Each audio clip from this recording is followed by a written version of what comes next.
Hello Kathleen fans! Booking ang Kathleen kagabi. Hindi ko lang alam kung ako lang yung nakapansin sa pattern ng Kathleen kagabi mga kasmirers na ginawa. Pero aalamin natin yan, no? Pero sa mga items natin, nagkaroon na pala ng ano ha, sa ibang items po ay nagkaroon na ng soft opening.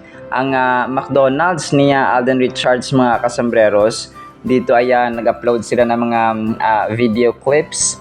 Ito po yung Santa Rosa Bayan. Ito yung parang vintage or old style mga kasambres yung kanyang itsura.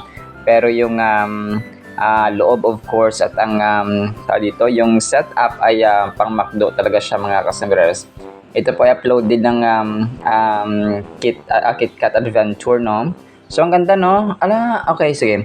Ang ganda ng ano niya kasi pang vintage. Parang ano siya, no? Parang may halo talaga siya na pang luma mga kasambreros. So ito yung Santa Rosa bayan nila na branch mga kasambreros, no, sa Barangay Kanluran, Santa Rosa, Laguna. So isa lang pala yun, yung sa bayan nila, tapos yung old style. Sabi ko kasi kahapon, sabi ko parang yung style niya parang ano lang, parang yung pareho dun sa may parang oldie na type mga kasambreros. So ito na pala yun, yung Barangay Kanluran nila at saka yung vintage or old style mga kasambreros na McDonald's. So ito na pala yun. So isa lang pala siya. So ito yung pangatlong branch, no, ni Alden mga kasambreros. Natutuwa ako, no, kay kasambrerong Vicky na kumain na pala sila dito kahapon mga kasambreros. So nag-try na sila dito ng or nagpunta na sila dito mga kasambreros. Ang ganda. Kakaiba yung style ng mga kasambreros. Grabe yung ano, no, yung team ni Alden mag-isip ng concept, no, na bago ba, something new mga kasambreros. And New Year nga talaga. Pang New Year nga talaga kasi bago, no, yung style nila mga kasambreros. Although makaluma, pero grabe. Basta, no, hindi ko na-explain. Ang galing nilang mag-isip ng concept or design mga kasambreros na luma nga siya pero bago naman sa panlasa at paningin ng tao mga kasambreros. So yun po. And then ito, so yun ano ha, yung dito yung kapatid pala ni Mayor Mark Alcala, confirm pala yun na si Don Garcia Alcala mga kasambreros, nakasama nga ni Catherine sa pag-yoga. So pero okay lang ito mga kasambreros na wala namang ano, kasi nga di ba yung pinsan ni Mayor Mark Alcala ay part ng glam team, no? Sino nga ba yun? Si Eunice na yung pinsan ni Mayor Mark Alcala. So, parang may syempre connection mga kasambreros, no, pero hanggat hindi natin nakikita na si Mayor Mark Alcala ang kasama ni Kath mga kasambreros ay team panatag pa rin po tayo mga kasambreros. So ang malinaw sa atin na may na magkasama ay sina Mayor Mark Alcala at saka si Sanya Lopez mga kasambreros. So pero yun, hindi rin natin confirm yun, pero yun nga, may mga times na nakita sila ni Mayor Mark Alcala mga kasambreros, no, as nakita niyo sa video. So team panatag tayo, hanggat walang umaamin, team panatag, team Kathleen pa rin tayo mga kasambreros. And then of course, so ito pala ha, kagabi ay si Ma'am Catherine ay umattend pala, no, nagsuporta ng Anne Mary. Nanood siya ng sine mga kasambreros na produce ng kanyang mama na si Mami Min mga kasambreros, no, dun sa pelikula na produce nila ni Attorney Joji na Anne Mary ni Angelica Panganiban at Zanjo Marudo mga kasambreros. So mamaya papakinggan natin ito. Nagulat ako kasi sabi ko parang wala siyang ganap kasi di ba dati kumain siya ng grapes sa New Year tapos wala talaga siyang post mga kasambreros. Wala rin silang live na ginawa mga kasambreros kagabi, pero titingnan natin sa mga susunod na mga updates. Kasi ako po ay nag-voice over January 1, 2026 alas 10 magti 10:30 ng umaga mga kasambreros. So baka mamaya or later ay mag-post si Ma'am Catherine sa kanyang ganap or kanilang ganap ng Bernardo family sa kanyang Instagram account mga kasambreros. So kasi ngayon wala pa siyang pinopost mga kasambreros, pero abangan natin. So yun, no, talagang nagulat ako kasi unexpected na nanood pala ng sine si para suportahan ang mama niya, and of course si Ma'am Angelica Panganiban, na siguro friends naman sila kasi nga iisa lang yung network, no, sa ABS-CBN. So yun po. Tapos si Sandra Marudo, no, of course best friend pala, tama. Na-realize ko na si Sandra Marudo ay best friend BFF ito ni Ma'am Catherine, mga kasambreros, at saka si Ria Ataide, no, na kanyang wife, mga kasambreros. So yun po, no. So yun, dito parang may na-appreciate siya na bata na kasama doon sa dito sa Anne Mary na pelikula. So yun, pinuri na rin yung bata dito, mga kasambreros. And may mga picture sila dito nakuha doon, no, sa mga nagpa-picture sa kanya kagabi, mga kasambreros. Tapos si Ma'am Kath ay naka-white dito. May mga yung iba yung full cast na andito kagabi, mga kasambreros, no. Tapos sila parang yung buong pamilya yata nanood kagabi. Andito rin si Papa Ted eh. Tapos si parang wala lang si Kuya Kevin niya, mga kasambreros. So support, no, si Ma'am Catherine sa kanyang best friend at sa kanyang mama.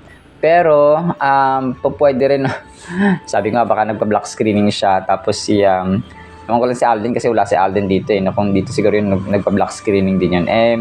Wala eh, nasa Amerika si Tisoy, mga kasambreros. Pero yun po, no, talagang nakakatuwa kasi dito parang hindi ko na-expect na ito yung gagawin ni Ma'am Catherine at saka ng kanyang pamilya bago ang New Year. So hindi ko lang din alam kasi syempre New Year, mga anong oras ito na-upload kagabi. Siguro New Year sila sa bahay nila. Tapos yun nga, no, bago yung New Year ay nanood muna sila ng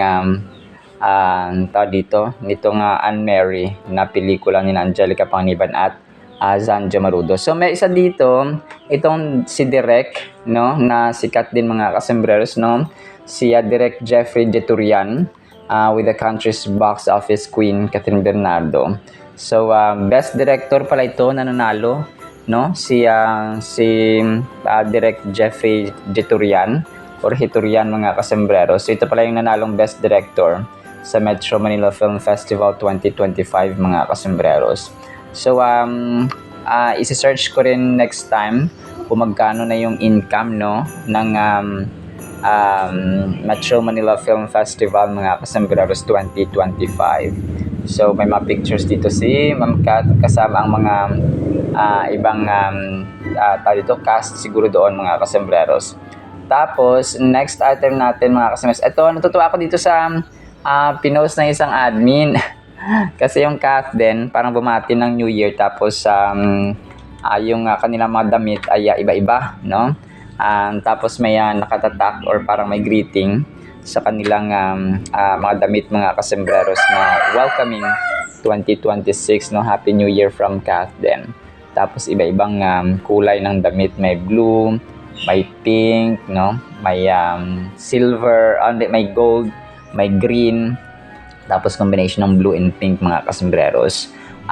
Pero ito po ay edited, no, AI generated, mga kasambreros. So nililinaw lamang po natin, mga kasambreros, no. Ito po ay AI generated lamang. Tapos next item natin, mga kasambreros, okay, so hindi po pwedeng kasi ito, no, i-spill muna.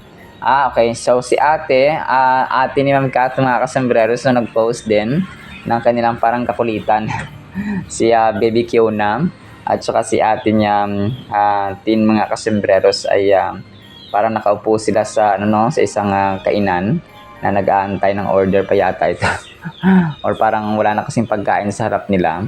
Tapos si Baby Kiona at saka si ate niya ay parang nagpa-heart, no, ng kanilang kamay, mga kasambreros.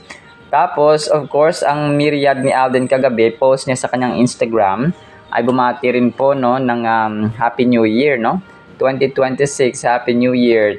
Cheers to a new year filled with new adventures, fresh starts, and endless possibilities. From Myriad Entertainment Corporation. And of course, yung kanyang AR Foundation ay bumati rin po, mga kasambreros.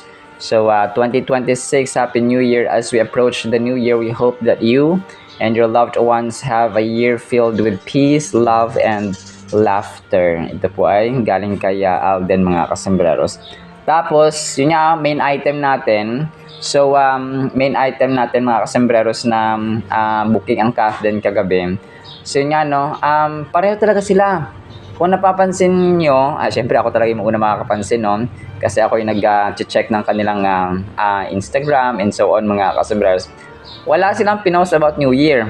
Okay, another one pattern, mga kasombreros. And yung pangalawa, ay nag-spend time sila noon sa kanilang family, mga kasombreros, bago ang New Year, of course, kasi maliban kay Sir Alden na nasa family na naman siya.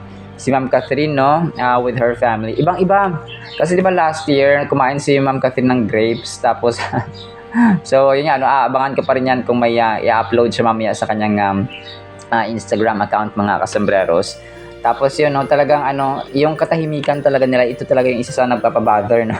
Hindi nagpapabother na in a negative way, pero nagpapa-curious sa akin at sa iba pang Kathleenatics, mga kasombreros, na ang tahimik, mga kasombreros. Unlike last year, na last year, di ba, pareho din silang may ganap, no, yung nag-cheers sa Alden, kasama yung kanyang tapos ngayon naman, parang wala na, parang parang hindi nyo kami marloko. Joke lang po, mga kasombreros, no?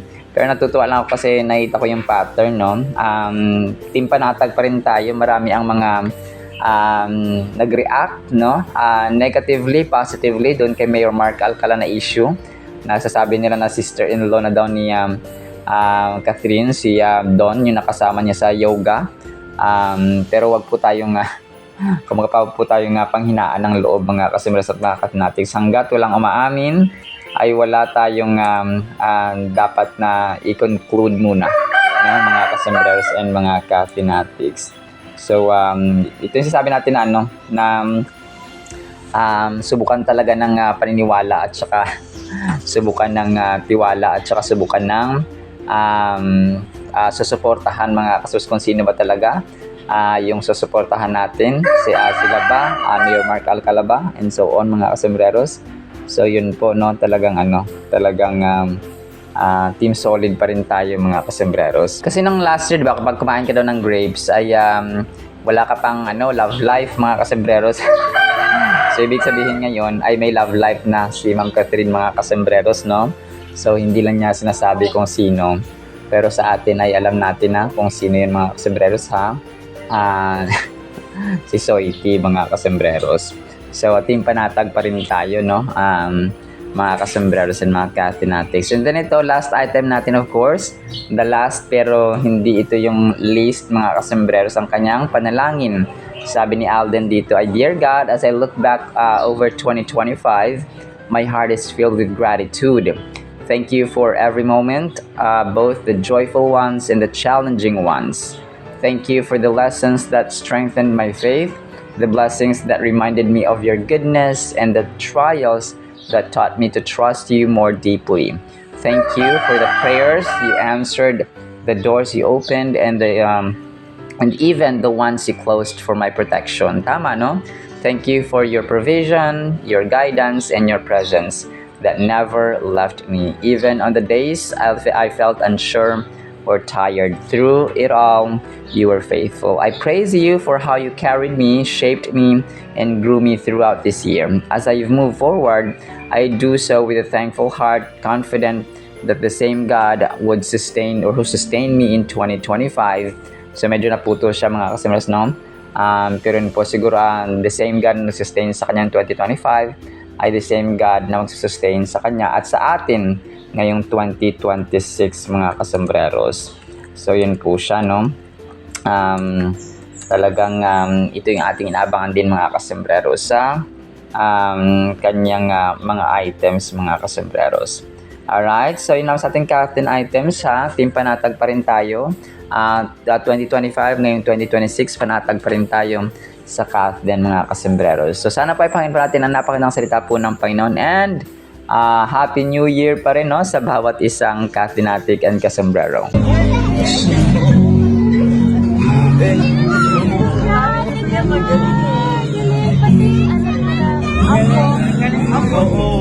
my God! Hanggang nakahabol kami.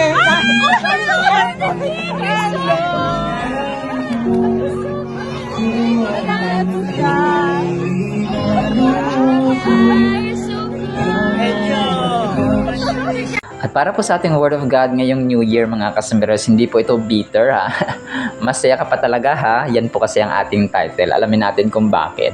Proverbs chapter 2 verses 14 through 15. Who rejoice in doing evil, ito pala yun no? And delight in the perversity of the wicked. Whose ways are crooked, masama, and who are devious in their paths. So ito mga kasembreros ay parang nagre-rejoice, nagsisiyahan, na nagiging magalak pa sila sa paggawa ng masama, doing evil mga kasembreros. Kaya ang title natin ay masaya pa talaga ha, sa paggawa ng masama at saka ng mga crookedness at perversity mga kasembreros at evil ways mga kasembreros, wicked ways. So yun siya mga kasembreros. So ito, sa ating buhay mga kasembreros, hindi man tayo kasing sama ng kunwari mapatay ng tao, kunwari nangangalunya, kunwari nagnanakaw, nangdadaw ng ibang tao, or talaga nang-aabuso ng anak, nang-aabuso ng magulang, nang-aabuso ng asawa. So hindi man tayo ganoon kasama mga kasembreros. Yung mga simpleng mga kunwari hindi pleasing sa harapan ng Panginoon ba?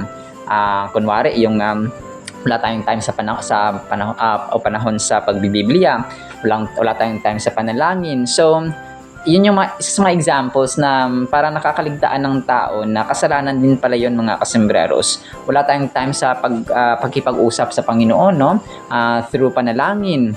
Wala tayong panahon sa pagbabasa ng kanyang salita at pagsunod ng kanyang kalooban. Na alam nyo, ang pagdating ni Lord Jesus Christ, di ba, 10 utos, no? Ginawa niyang 2, pero doon na nakapaloob na yun lahat mga kasembreros, kasi di ba, thou shall not kill, thou shall not steal, thou shall not commit adultery, thou shall not bear false witness against your neighbor, and so on, no? Huwag tayo magkakaroon ng ibang Diyos maliban sa Kanya, huwag natin gamitin ang Kanyang pangalan sa walang kabuluhan, igalang natin ang ating magulang. So nakapaloob na dun sa 2 na, di ba, pagdating ni Lord Jesus Christ, ginawa niya ng 2, no? The greatest commandments, or 2 greatest commandments mga kasembreros, na love the Lord your God with all your heart, mind, soul, and strength, and then love your neighbor as you love yourself. So kasi kapag mahal natin ang Diyos, unang-unang commandment mga kasembreros, hindi natin siya ipagpapalit sa iba. Hindi tayo sasamba sa mga santo-santo. Hindi tayo gagawa ng mga imahe, ang mga larawan, mga kasunod, at doon tayo sasamba, doon tayo maniniwala, doon natin nilalagay ang ating pananampalataya at faith. Kung mahal natin ang tao, hindi natin sila papatayin, hindi natin sila pagnanakawan. Kung mahal natin ating magulang, mamahalin natin sila. So yun siya mga kasasbano.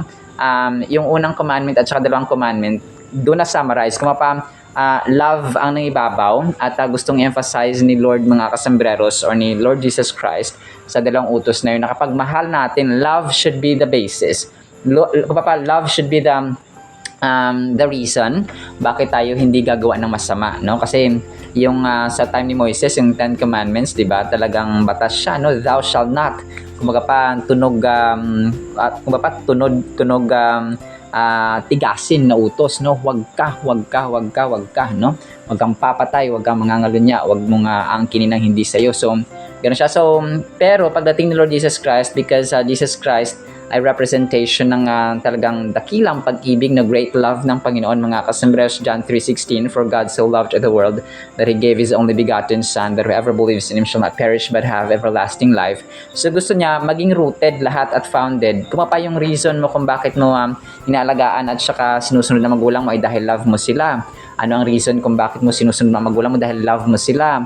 Bakit mo ginagawa ito? Sinusunod sila dahil love mo sila. So bakit mo ginagawa? Kasi love, no? Love dapat ang magiging reason. Yung motivation natin at saka yung dahilan kung bakit natin ginagawa ang isang bagay, no? Bakit yung nagtatrabaho? Kasi mahal mo ang trabaho mo, mahal mo ang pamilya mo because you wanted to support them, no? Bakit mo ginagawa? So yun siya mga kasembreros, dapat love, no? Bakit ka nagbabasa ng Biblia? Because love mo si Lord. Kasi una tayong minahal ng Diyos at mahalin natin siya pabalik mga kasembreros. So yan, no, una tayong minahal ng Diyos mga kasembreros, hindi dahil mahal natin ang Diyos, but dahil minahal tayo ng Diyos, mamahalin din natin ang Diyos mga kasembreros.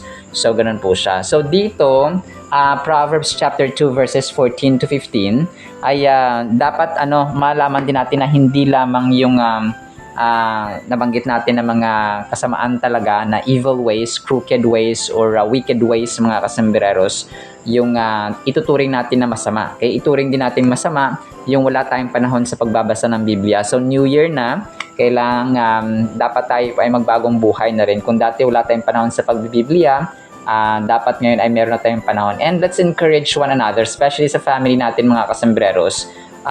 I-inject natin sa kanila na it's not about material things. Kasi nakita ko talaga kapag bagong taon, bibili ng maraming mga prutas na bilog, no? Talagang bagong outfits, bagong cellphone, bagong gamit, bagong riba. So talagang okay lang naman yun mga kasembreros, yung new look, no? New Year, new look.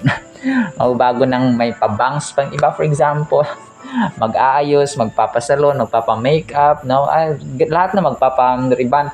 So yun, no? Okay lang naman yun mga kasembreros, magpaganda, magpapogi tayo sa New Year kasi nga New Year, new look kunwari.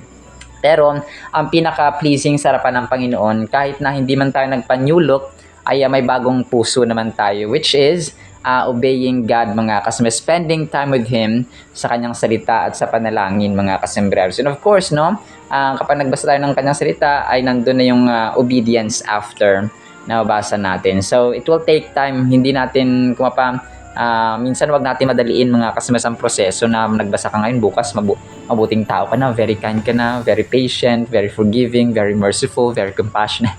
So it takes time mga kasembreros. So the meaning of Proverbs chapter 2, specifically yung 14 mga kasembreros, revolves around the characteristics and attitudes of individuals who embrace wickedness. No? Sila talaga yung niyakap nila at saka isinasapamuhay mga kasembreros yung kasamaan. This verse highlights two primary aspects: the joy found in wrongdoing and perverse nature of evil. Those who rejoice in doing evil derive satisfaction from actions that defy moral codes, finding pleasures in the harm or deception they inflict upon others. So parang natutuwa pa sila ba?